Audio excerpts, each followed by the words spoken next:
Welcome to the archives. This edition of Gambling History and True Stories is brought to you by Our Casino Kombat podcast. Copyright 2025 Volcanic Dingo, LLC.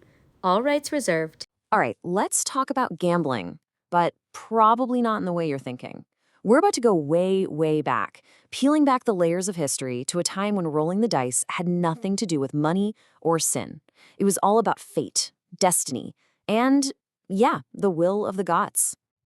So just imagine this for a second. Forget everything you know about casinos. Forget the lottery tickets. What if rolling the dice was actually a way to talk to God? I mean, really, what if that random outcome wasn't random at all, but a direct message from on high, a way to get a straight answer when the world felt completely chaotic? Well, the ancients actually had a word for this. It's called Cleromancy. And you gotta understand, before gambling was ever thought of as a sin, it was basically a technology. Think of it like a tool, maybe even a divine algorithm, that they used to make the most important decisions you can possibly imagine. Right, so let's get into it. This divine algorithm wasn't just for small stuff. No, we're talking about everything from legal judgments to deciding whether or not to go to war. It was like they were auditing reality itself, trying to get a clear, final result straight from the source. But, as history goes, with secret practice, it morphed into something totally different. Okay, a perfect example of this is something called the Urim and Thummim. And listen, this was not a casual game. This was the ancient Israelites' version of a supercomputer, but for making huge moral and strategic decisions. You had the high priest. He'd use these two stones to get a straight-up yes or no from God on questions that were literally life or death. The outcome wasn't chance. It was believed to be divinely controlled, period. And this idea is captured perfectly in the Bible in Proverbs. It says the lot is cast into the lap, but its every decision is from the Lord. Think about that. To them, there was no such thing as randomness.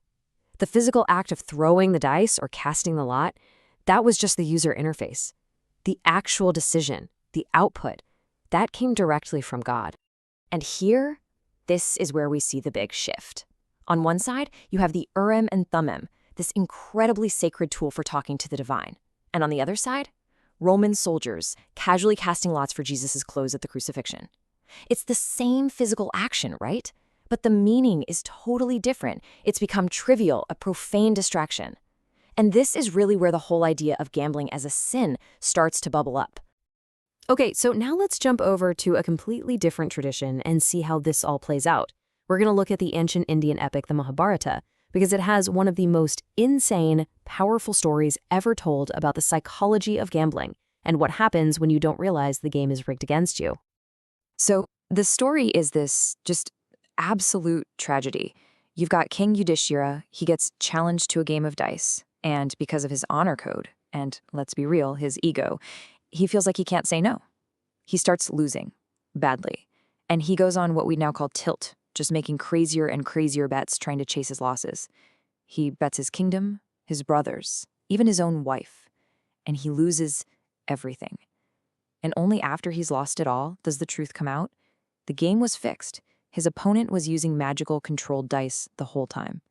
You know that behavior, that desperate, totally irrational urge to bet bigger and bigger to try and win back what you've lost? Modern gamblers have a term for that, chasing steam.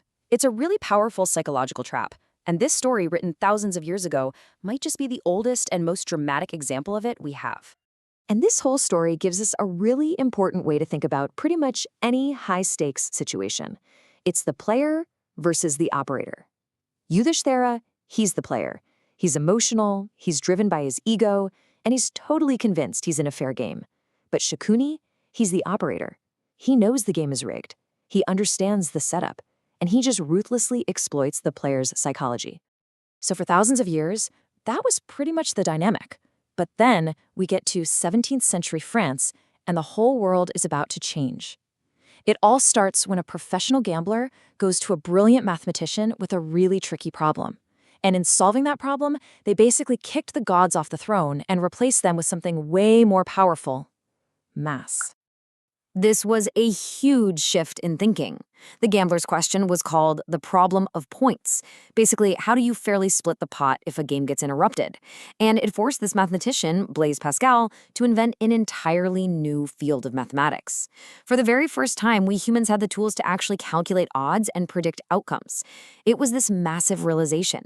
It's not some divine will that's moving the dice, it's just probability. Now, Pascal wasn't just a math whiz, he was also a deep philosopher. So, naturally, he decided to take this powerful new logic and apply it to the biggest question of all. He thought, okay, if we can calculate the odds in a dice game, can we calculate the odds on our own salvation? Can you actually make a rational bet on whether or not God exists? And this leads to his famous idea, Pascal's wager. He frames it like a bet based on expected value. So, look at the options. If you bet God exists and you turn out to be right, bam, infinite reward, heaven. If you're wrong, okay, you lose out on a few earthly pleasures, a finite loss. But what if you bet that God doesn't exist and you're wrong? Well, then you're looking at an infinite loss, hell. So according to Pascal's logic, it doesn't even matter if you think the probability of God existing is super, super tiny. The sheer infinity of the potential reward for being right makes belief the only mathematically correct play. That payoff is so huge, it outweighs any possible doubt. It's the ultimate hedge. So, okay, we've gone from ancient priests to Hindu epics to French mathematicians. What does any of this actually mean for us right now? Well, the big takeaway, the practical lesson is all about learning to adopt the operator's mindset. If you look at this whole arc of history, it's really a shift from relying on fate to understanding probability.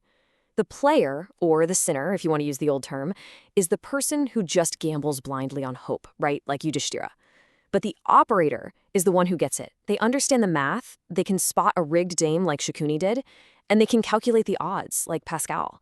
So the real lesson here for all of us is to figure out what game you're playing in any part of your life, and then ask yourself, am I the player or am I the operator? But there's one last twist to this whole thing, and it's a pretty humbling one.